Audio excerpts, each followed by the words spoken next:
Good morning, everyone. Welcome to our webinar about from hype to value and how GenAI is actually transforming digital enablement. We're very happy to see you all here, and we're about to kick off this webinar. First, let's have a quick introduction who we are. Myself, I'm Jonas Wouters. I'm a digital enablement advisor, as we call it, working at AppFi. We'll briefly introduce our organization at the start. I'm a Microsoft Fast Track recognized solution architect, the only one in Belgium. And I'm joined here today with Christophe Lams, which is a hyper automation architect, also working at AppFi, has over 25 years of experience with Microsoft technology, has over six certified trainer certifications, and as well 40 general certifications in Microsoft overall. So we have a nice team here for you today. If you have any question, doubts, concerns, feel free to unmute yourself to interrupt us. Also, we have a chat window, so you can ask questions in the chat. Don't hesitate to reach out to us during the webinar. We like to make it as interactive as possible.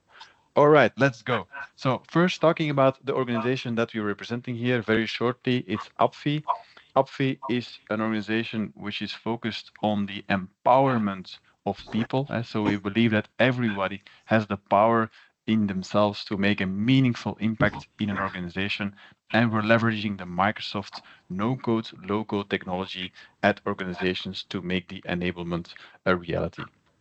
We are a Microsoft official solution partner. That means that we have certain benefits sometimes that can help us with the digital enablement at organizations like funding, etc. So we are a recognized partner. We have done a lot of implementations and a lot of coaching and mentoring at organizations, of which you see a couple of them here in the big A on the right, things like Premier, Proximus, Campari Group, KBC, a lot of organizations and a lot of digitalizations that we've already achieved. But that was, let's say, enough about us, enough about AppFi, enough about the organization. I would say let's kick off this webinar, and I give the word to Christophe to get going. Let's go. Yeah, thank you very much, Jonas. Thanks for the nice introduction and welcome all. So if you talk about hypes, if you're, I'm not going to say old, if you're a bit older like me, then you might remember the dot-com boom. It was the late 90s where the internet was coming up and a lot of investments were done into internet solutions, websites, you name it, but it was completely overhyped, which actually led to a market crash. So it wasn't the most fun time for the people investing there. And throughout the last decennia, we also seen the arrival of blockchain and cryptocurrency. A lot of promises, but yeah, it's going up and down. Maybe now with the new American president and Elon Musk as his best friend, might see some changes there. But yeah, we also saw that virtual reality, quite expensive, low adoption, only a few people using it or a fan of it. Internet of Things, we all have smartwatches, maybe some smart devices, but not the big blow as we would have expected. And the reason is there is security and integrations mainly. So a lot of these are not that well secured. I think internet bots used to do DDoS attacks are more happy with this invention than people, but okay, it is what it is. Now coming back to let's keep to the next one. The result, so Gartner's point of view is that we are actually already over the peak of inflated expectations, and that we see that businesses are focusing more creating solutions with a decent ROI. So yeah, opinions can differ. From my point of view, I think this hype cycle will just get blown away because Sam Altman, CEO of OpenAI, 2 weeks ago in an interview, he revealed that AGI is coming in 2025. So AGI is artificial general intelligence, which means that AI will be able to reason, think, and perform actions like humans do, or even better. So from my point of view, indeed, the one we're still going, and we have a lot of wonderful technology coming to us in the near future. It's already exists, but it will become better and better. Okay, so the lessons that we learned from those past hypes is, yeah, you need to temper your expectations. In the beginning, it's pretty wild, but then we see you going over the top. And incremental progress. It's the same with every major technology. We're seeing ChatGPT 3.5 going to 4, going to 4.0, 4.01. 5 might be coming next year. So pretty exciting times, but yeah, temper your excitement. It's the lesson, the first lesson that we want to bring here. Second lesson, and it's something both Jonas and I have experienced, that it can be quite hard if you're running proof of concepts with AI to bring those into production. Several reasons for that. First one, time and budget. It's probably most organizations. But let's say you have the time and the budget. You need to invest in infrastructure and resource hosting, which might not always be cheap. Once you have that, the tricky part comes, and then you need to start looking at integration into your business systems, because having AI as a standalone solution is one thing, but of course it's much better if you can integrate it into your business processes, but not the easiest part. And then also have to have the right skilled people on board, especially AI. It's not running wild, the profiles. So that might also be a tricky part. There's then the security and compliance that you need to think about. Because of course, building a solution, but making sure that it's secure, that it's that you applied all governance, is pretty can be a tough one. And then when you have it, also you need to think about maintaining that content. So yeah, a lot of, let's say, issues that you need to think about when running these kind of proof of concepts. And yeah, let's just keep that in mind. So what we have seen is that with these lessons from the past tech waves in mind, it's already clear that generative AI is no longer a hype. It's what I call the MVP finally scoring. So yeah, 30 November 30, 2022, the release of ChatGPT 3.5, and within 3 months, 100 million users, which was kind of mind-blowing. I remember the day it was like yesterday, and since then I became a huge fan of it. I'm using it day to day for my work, trying to experiment with it. I'm a big fan, but okay.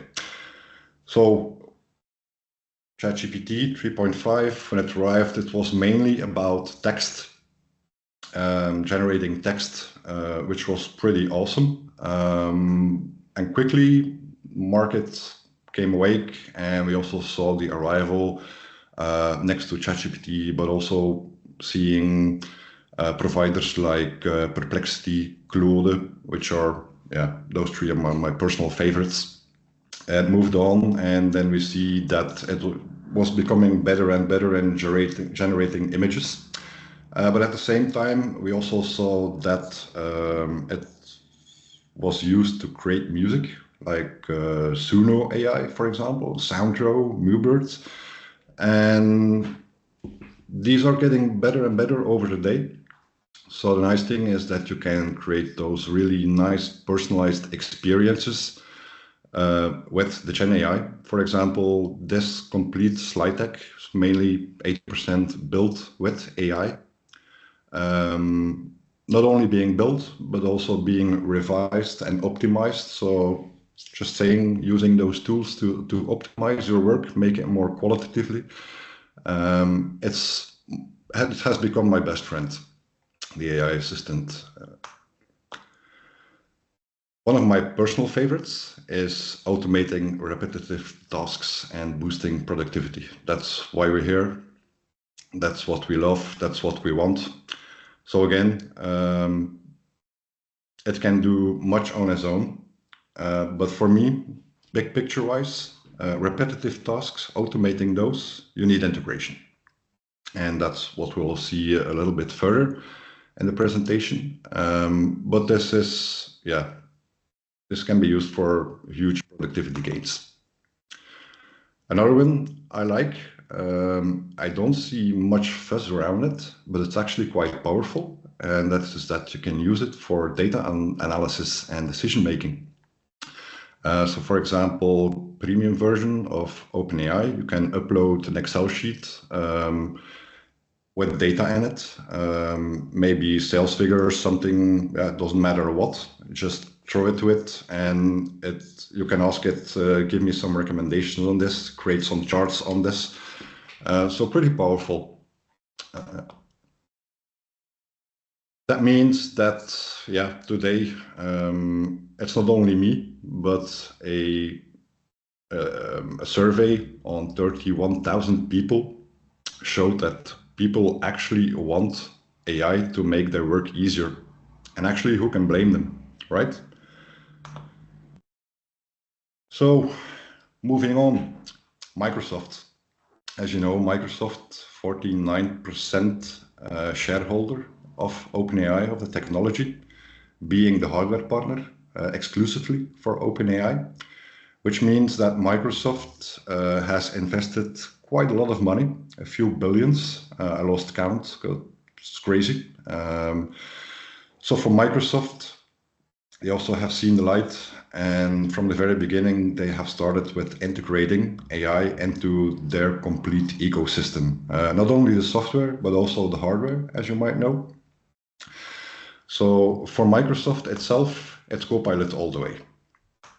And how does that look like?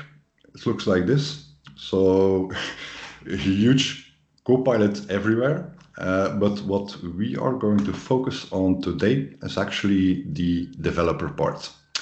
Not the full code, but the low code part. And that will make things a lot more interesting. Before we move on, a few words we want to mention is that Copilot Studio is part of the Microsoft Power Platform, but that's not the only new kid in the block. We also see that they have added process mining into their solutions, which means that you can actually see this as a full-blown hyper-automation platform. So hyper-automation, probably one of the new buzzwords at Microsoft for this fiscal. And I can bet on it, you will hear a lot more about that. It's also a bit of the direction that we at AppFi are going at, is that we can support you with all these nice, nifty, fancy tools to do that extreme process or hyper automation. So Microsoft Power Platform, Copilot being one of them, actually being a match made in heaven, and we'll see why. Because now, today, you can use those generative AI tools within the Power Platform. The first way to start is maybe use the intelligent templates that are made available by Microsoft. Not that many today, but it will grow over time. Let's say you want to take a different approach. We also have AI in Copilot Studio, which helps you to build Copilots. So just give instructions to the AI system and it will create it for you. A little bit of room of improvement there, but we see steady progress coming and it comes better and better every day. And of course, we have the favorite way of working. Like you know, with Power Apps and Power Automate, it's just drag and drop, bringing everything together, which makes creating proof of concepts with AI solutions already a lot more easier. To give another representation of this, let's say 10, 15 years ago, when we were talking about conversational AI, it was more like out-of-the-box solutions that you could implement in your organization. But we've seen it was quite a high investment, a lot of time and effort, and yeah, the quality, the responses were not that nice, to be honest. And then came ProCode, where ProCode developers were able to create those kind of solutions. It already became a little bit better, a little less time of investment, and a little bit more topics that were covered. Still some room for improvement. And then PVA came along, Power Virtual Agents, which was, of course, built on a no-code, low-code platform. The thing was there that the topics you always needed to think about what are the type of questions that my customers, my employees could ask to the bot, and then you needed to create static topics. But yeah, reality was that if you work with people, always the strangest questions that came along, and then the bot needed to stop and was end of story. And then Copilot Studio came along, even less time needed to build something. And due to the integration of AI in there, which was context aware, it was able to understand the context of the question and give a good qualitative answer on that. So that's the timeline that we have seen on building those conversational AI solutions. If we compare the Power Virtual Agents, which exist for a longer time, to the newer Microsoft Copilot Studio, is that with the Copilot Studio, even when working with AI, so a little step back, the generative AI is trained upon all the data that it could find on the internet, and it's pretty smart, but it doesn't know the real insight, know-how, IP, procedures from within your organization. So what you could do is actually ground the data and add it to the large language model. So grounding is a term that Microsoft uses. More outside of Microsoft, this term is called RAG, Retrieval Augmented Generation. So combining your IP with the knowledge that the large language model already have, and that's quite a powerful solution. So it will be able to give you contextualized and personalized answers upon your own data in there. A little walkthrough on Copilot Studio and how easy it is to build this kind of solutions. So first of all, you can actually build a Copilot in a few minutes. It won't be mind-blowing, but at least a small bot who can give answers based upon, let's say, frequently asked questions that are on a website or some documents that you have provided. It's fairly easy to set it up, and it could be up and running in, let's say, minutes or maybe hours. The nice thing is that, like previously mentioned, is that you can actually add your own knowledge to the chatbot, but not only your own knowledge for generative answers.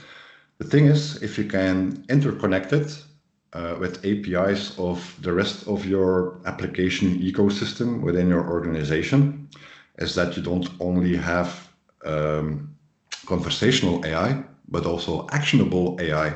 So based upon just plain sentences, plain words from a user to the chatbot, it will understand it, it will understand the context, and it might trigger different kind of workflows which are integrated into your solution. Let's just think about the drag drop We have, I think, more than 1,400 out-of-the-box custom connectors for the most well-known solutions. So it's actually click, click, next, next, finish solution. It's pretty awesome. Then, of course, the topics, PVA, Power Virtual Agent. For every type of question, you need to think about, okay, what could be asked to us? You can still do that, but you leave the majority over to AI, which understand the context and can actually deviate to specific custom contexts where you might have nice flows, which does things in the back. So pretty awesome. Then it's just click publish and go live instantly. There I want to add a few words. There are different ways of publishing.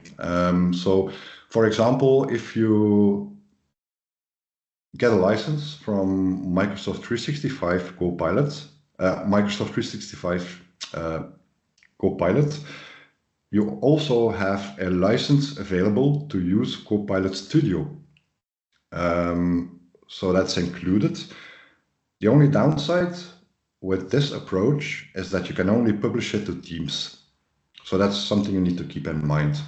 If you want to, for example, publish to your website, to WhatsApp, to Facebook, to any external platform, you will need the Copilot Studio license. It's $200 per month, but that's the one you actually need if you want to publish it to external platforms. So once it's published, you will start measuring, because measuring is knowing, and the nice thing is built into Copilot Studio itself to give you those insights, those metrics, so that you can actually see where it could use some improvement. So it's a continuous cycle of improvement that you need to think about. So you can actually fine-tune, sophisticate your flows, your topics, to make it even more seamless, even more human experience-like. So that's possible. By default, Copilot Studio is using OpenAI technology. But as we've seen throughout the last years, OpenAI is pretty awesome. I'm a big fan of them. But there are also other players which also have nice solutions. And the thing is, those are available out of the box in Azure AI Studio.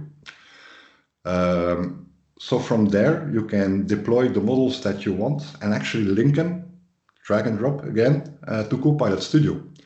So if you're getting better output, better quality from a different AI solution provider, you can actually very easily also integrate them into the solution.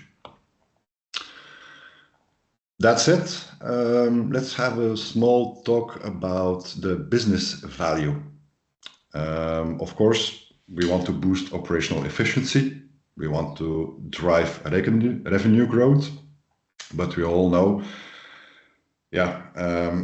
normally before AI, that would mean we need to hire more people, meaning additional costs and so on and so forth. So we need to actually be pragmatic about this and think about what this new technology can do for us to achieve the goals that we want.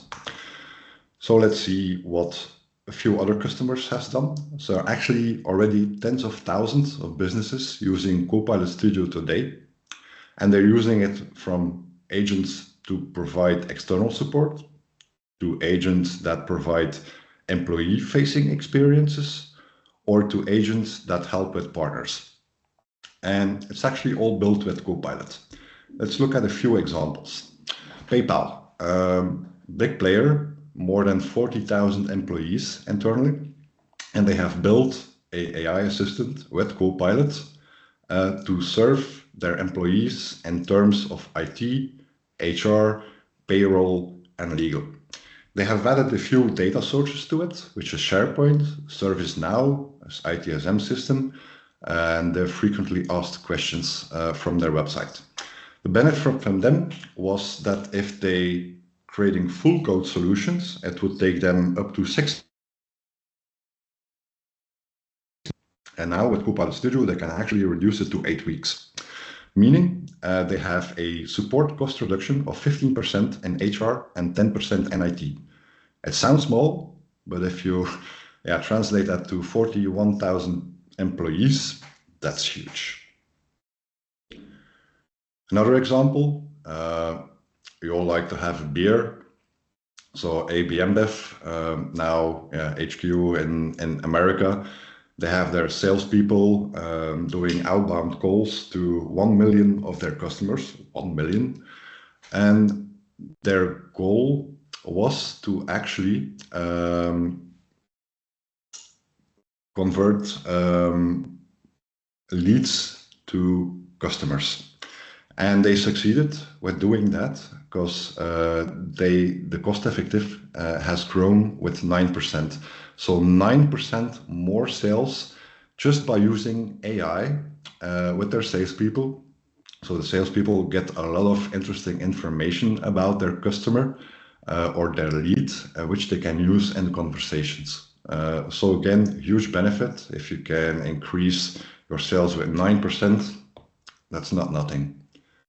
Another well-known player, Zalando, is using Copilot mainly for the contextual understanding, because you might have different kind of wording for some type of clothing, and otherwise you need to think in front, okay, what all types of words could be used to get this certain type of article or product.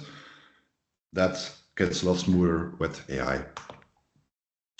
Rabobank, not Belgium, but close by, is that they also have used it to actually increase the first line of support with their customers and creating a better user experience, which will also give them a real nice return of investment. So there was some nice examples. If you think, wow, this looks pretty nice, know that you're not the first one. We're starting to get a lot of experience in these kinds of approaches. So maybe let's go quickly through a video that I will start here. I hope it works.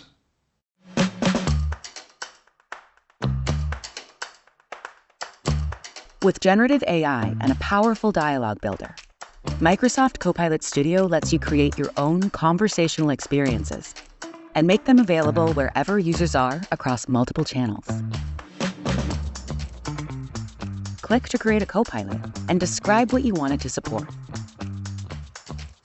providing instructions about behavior and tone, and point it to a website to further infuse it with data.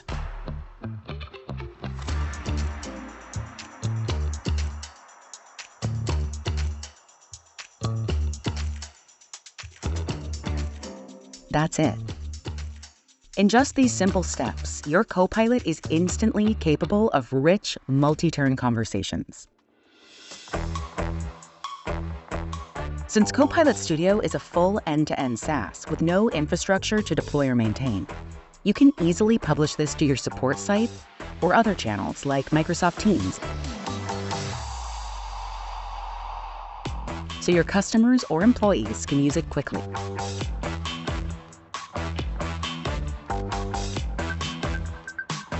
Or you might want to further infuse your Copilot with additional knowledge by easily adding a number of different data sources from the Knowledge page.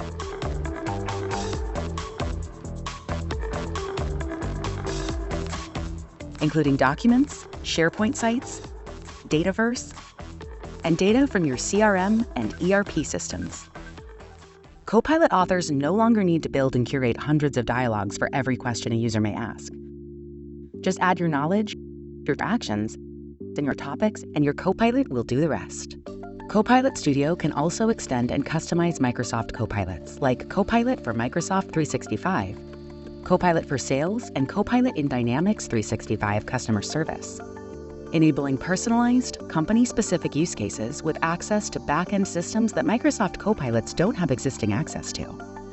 Extending Microsoft Copilot really is that simple. And with Copilot connectors, you can once again leverage Power Platform connectors, Power Automate flows, or prompts. Once you publish to Microsoft 365, you've now unlocked additional ways Microsoft Copilot can support you and your organization. Microsoft Copilot Studio gives you the power to take actions on your data, backed with the security you've come to expect from Microsoft. Copilot building has changed forever, with unlimited ways to extend and enhance Copilots across a myriad of use cases, thanks to Microsoft Copilot Studio. Try it now at aka.ms/try Copilot Studio.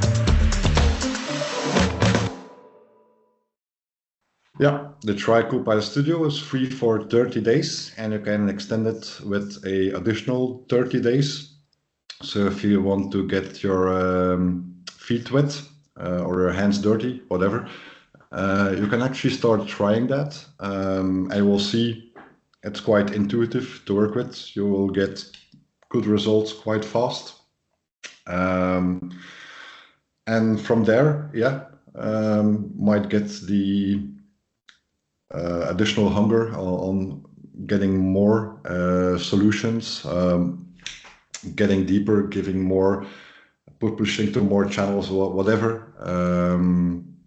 And yeah, the outro, I will hand that over to my friend Jonas. Can take over again here. So. Yeah, fantastic. Thank you very much, Christoph. That was very insightful, I believe, and I learned a lot even in your presentation here. So that's always good to have that in my back pocket. So what we see at organizations is that a lot of people are talking about AI. I don't know about your leadership in your organization. People are always talking about, yeah, we need to do something with AI. This will change the game. Let's implement it. So a lot of people are talking about it. What we see is that more or a lot of those people are lacking a plan, lacking a vision. So they're not sure how to start, where to start, how to take this into their organization. And from those people, you also have the people that are worrying about, yeah, is it actually providing any tangible business value? Is this not a hype? Like we started this webinar today about the hype cycle. Is this all not just a hype? Does it really provide a big ROI or a business value? Those are the questions that we see leadership struggling with. So they want to do something with AI. They don't know what to do with it. And they're also doubting, like, is this actually providing any tangible business value? And we see this at organizations every single day. Now, wrapping up with some key takeaways. What have we learned here today? What should we remember? One of the first one is that Gen AI, generative AI, is really transforming this digital enablement. A bit of a small word about digital enablement. So we are an empowerment partner. We help organizations empower themselves with digital capabilities. And with Gen AI, this is just taking it to the next level. You have Copilot as well in all of the Microsoft suite. Imagine Power Platform, the platform that most of you are already using here as a customer. Power Platform has also a co-pilot, someone that can assist you with building your application. So it becomes easier and easier to build digital applications. You don't need to be a technical programmer anymore. You can just speak, use natural language to do your programming, to say. So this is really transforming and a game changer. The second one is that the challenges that we see whenever we implement GenAI, Copilot Studio, Power Platform, it's about the data quality. We see that a lot of organizations have put aside that data quality for this is something for later. But now with Copilot Studio, these things can be serviced. And this can be a challenge at your organization. We have a proven way, a proven methodology that can help you to make sure that we roll out Copilot, but also Copilot Studio in a safe way, together with the right governance in place.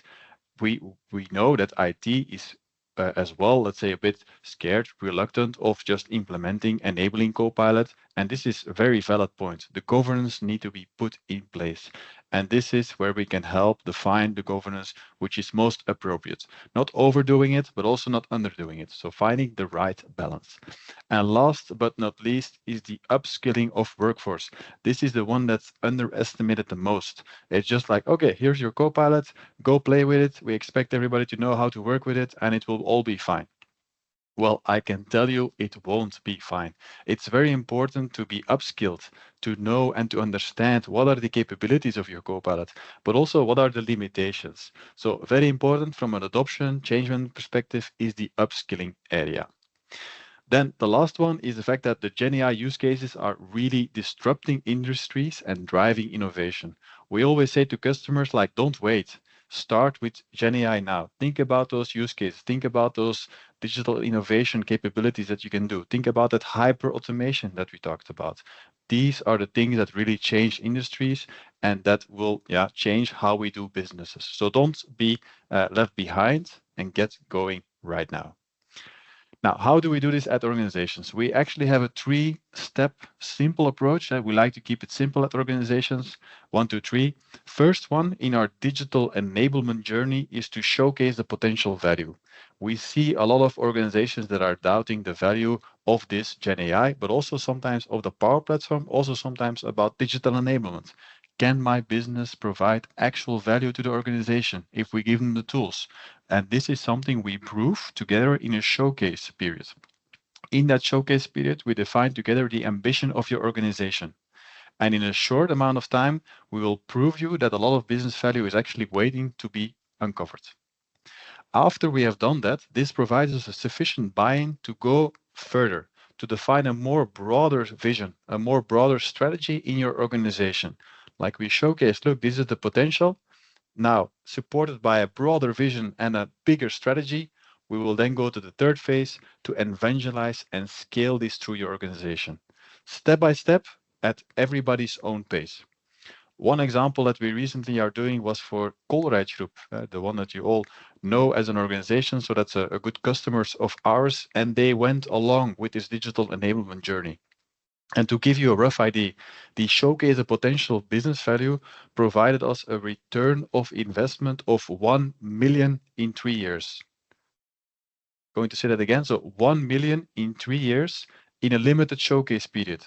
So together with the customer, uncovering, finding the right opportunity, what is bringing the real business value, finding those, building them together with the business. So not fully IT enabled, more the business digitizing their own processes, providing an ROI of 1 billion.